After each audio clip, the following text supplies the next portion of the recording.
Alright, welcome to the solution video for, was this problem 6 or 7? I forget. 6. Alright, welcome to the solution video for problem 6 of the BCPC 2017 set. This problem is Calculatus, Eliminatus. This problem's interesting because it was intended to be a decrease and conquer algorithm, but it turned out to be more of a sorting algorithm, a sorting and searching. Which is fine. It was still an interesting problem, but there was a solution that was slightly easier than the intended one. So that's what we'll go over because that was probably what teams were most likely to figure out. And either the problem writer, myself, or the problem tester saw the perhaps easier to implement sorting solution. We both looked at the decrease and conquer solution. Anyway.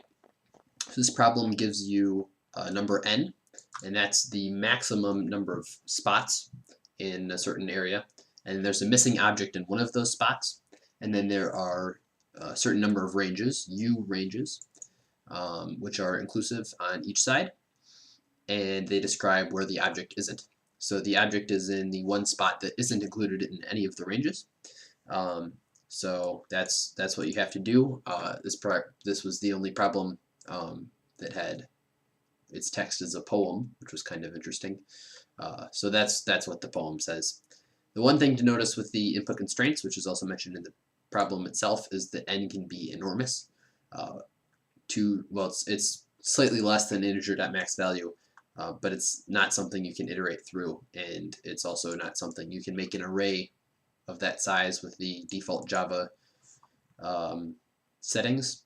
So that would not have worked on our server because this is over the max memory size that you're allowed to have if you make it as a Boolean array.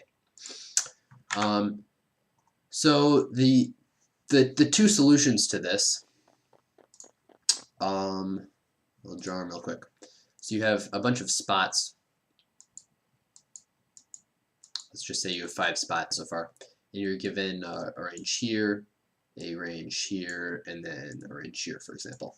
So the object isn't in this range, it's also not in this range, and it's not in this range. So obviously it has to be here. That's kind of what the problem says. The intended solution was you would see that these ranges would overlap, these two, and then you would combine them into one bigger range. And then you would keep doing that for all of the ranges that overlap, and eventually, like if you have 2 of these, you would combine them into one that's just the same. And eventually you'd run into the case where you can't combine any more ranges, so you either have 2 ranges left, in which case the answer is a spot in the middle, or you have one to the right of an empty spot, in which case it's on the right, or you have one to the, well, that was the left, one to the right, in which case it's over here. So those are your three base cases, which works. That's one solution. The other solution was, say you have a set of ranges. Let's do this set, for example. One thing you can do is you can sort the ranges by their beginning index. So you look at this one first, and this one, and this one, and then you mark off the ending index. And if the ending index and the next starting index don't have a space between them, if the farthest ending index you've encountered so far and the next starting index don't have a space, then you know that it's nowhere between where you've begun in that ending index. And then if the lowest starting index is at index 1, well, then you know that no range includes index 0, so it has to be at index 0. Or if you do one index, then it would be 1 and 2, respectively. So that's the solution we're going to implement because I think it might be a little bit easier. Then we're going to need a new class for that, of course. It's called Calculatus. First thing we'll need is a scanner, as usual.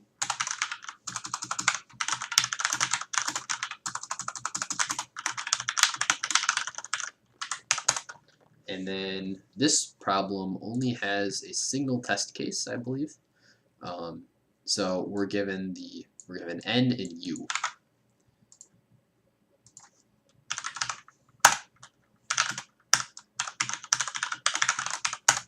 And then u is the number of ranges.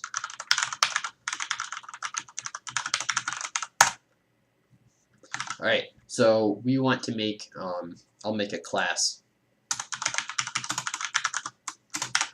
so that we can describe our ranges, and then each range has a an int, which is a start and an end. Then we're going to want a constructor.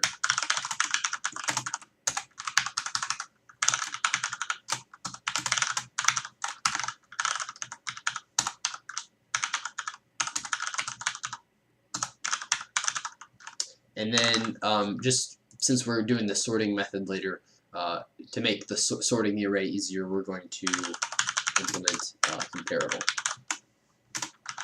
The comparable interface allows us to sort the allows us to sort the array much more easily.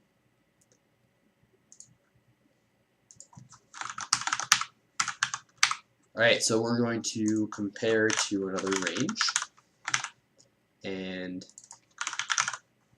we want to return, so if this object, the current object that the method's getting called on, is greater than the other object, we want to return a positive number, and we want to compare the starts. So we can return start minus o.start. That would work. And since O is in the same class as this, we can access its private variables. Awesome. So now we want to make our range array. That's going to be of size number of ranges. Again, I'm doing this live here, so if I make a mistake, please forgive me. We don't really need n in hindsight, but we can work with it. Actually, we might need n. We'll use it later.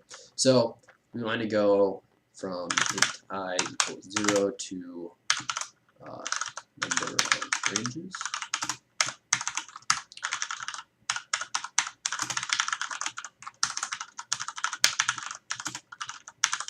And we can use ints here because we know that the maximum value of n is under s.nextInt, so we should be fine there. So once we have our array, we would like to sort it.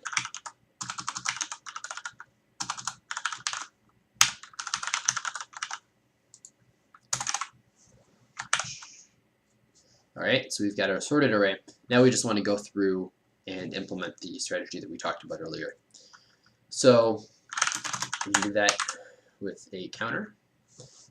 Actually, so the ranges are all one indexed. So I guess we can do that. Just do this as a one indexed for loop. So int I equals 1, I is less than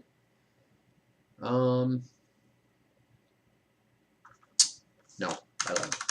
I isn't the index. We're gonna make I the index of the array, not the spot in the list.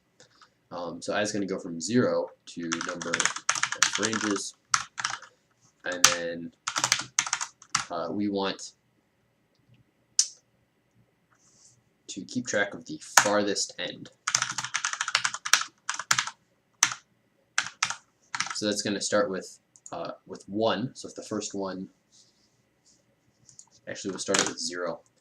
So if the first one starts at more than 1 plus farthest end, we know that they missed one. All right. So if ranges at I is greater than 1 plus farthest end, we know we skipped farthest end plus 1.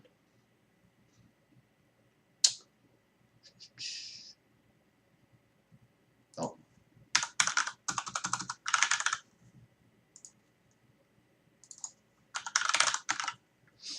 Okay, so if that's the case, then we can return as soon as we print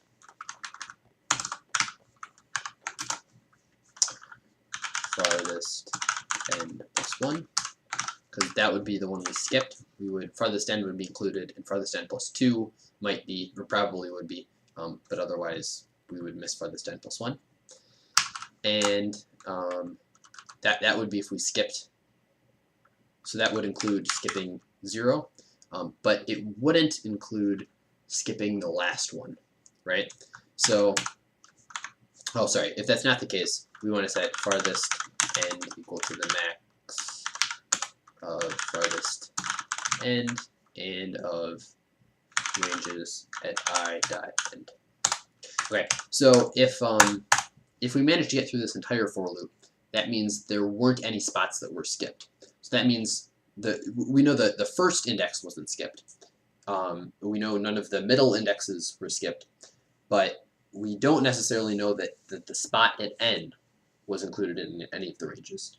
And in fact, actually, we do know that it wasn't if we managed to get through this for loop.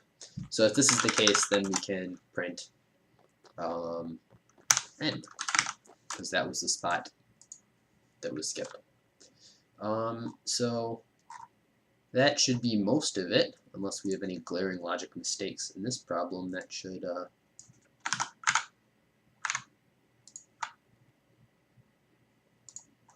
be it. Let's see if it works. 2 is the index we didn't include, so that would be correct. For this is an input to show that, or this is an input to show that your program is fast enough and doesn't use too many resources, and it said we skipped to 9. So that was indeed the correct solution to the problem. The intended solution will be on my website as well, along with all of these videos and the problem analysis, which was written before the competition. So that doesn't include the new trick that was found during it. So thank you for watching, and we're going to have 2 more videos. We're going to have the hardest problem that any team got to, which was bike race, and then also the bonus problem of the set, which is pretty interesting. It was one of my favorites. So thank you for watching.